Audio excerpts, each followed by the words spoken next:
টাঙ্গাইল শাড়ির ভৌগোলিক নিদর্শন বা জিআই পণ্যের ভারতীয় দাবির বিরুদ্ধে আইনি লড়াই চালাতে আইনজীবী নিয়োগ করেছে বাংলাদেশ।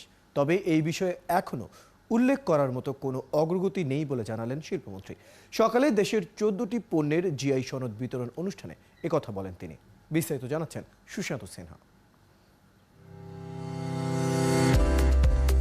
কোনো একটি দেশের নির্দিষ্ট অঞ্চলের জলবায়ু ও আবহাওয়ায় গড়ে ওঠা স্থানীয় সাংস্কৃতিক ঐতিহ্যের হাত ধরে যুগ যুগ ধরে তৈরি হওয়া বিশেষ পণ্যকে চিহ্নিত করতে ব্যবহৃত হয় ভৌগোলিক নির্দেশক বা জিআই। বিশ্ব দরবারে যে কোনো পণ্যের ব্র্যান্ডিংয়ের ক্ষেত্রে ভৌগোলিক নির্দেশক বা জিআই অত্যন্ত গুরুত্বপূর্ণ। জামদানি, টাঙ্গাইল শাড়িসহ এ পর্যন্ত 31টি পণ্যের জিআই স্বীকৃতি পেয়েছে বাংলাদেশ। যদিও টাঙ্গাইল শাড়িকে নিজেদের জিআই পণ্য বলে দাবি করেছে ভারত।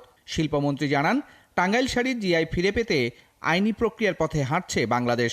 আমাদের এমবেসি আছে দিল্লিতে এবং আমাদের টাঙ্গাইলের যে ডিসি সাহেব আছেন তার মাধ্যমে আমরা সেখানে আমাদের আইনজীবী নিয়োগ করা হয়েছে। সেখানে আমরা আইনগতভাবে তাদের এটা এবং বিশ্বাস করি যে এটা আমাদের পণ্য আমাদেরই থাকবে।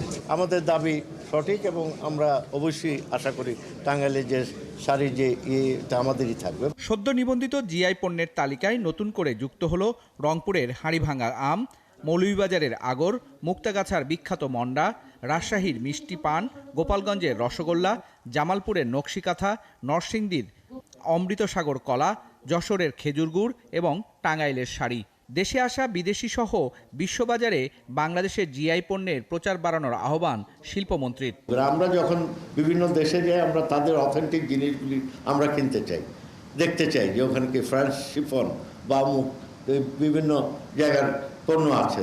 আমাদের দেশেও যারা আসে আমরা যদি সেই প্রচারগুলি করতে পারি, আমাদের আজকে যারা বিদেশি আমাদের যে এমবেসিগুলি আছে দেখেন শোকেস। নরসিংদীর লটকন সহ আরও কিছু পণ্যের জিআই স্বীকৃতি পাওয়ার বিষয়টি প্রক্রিয়াধীন আছে বলে জানায় শিল্প মন্ত্রণালয়। সুশান্ত সিনহা, ৭১, ঢাকা।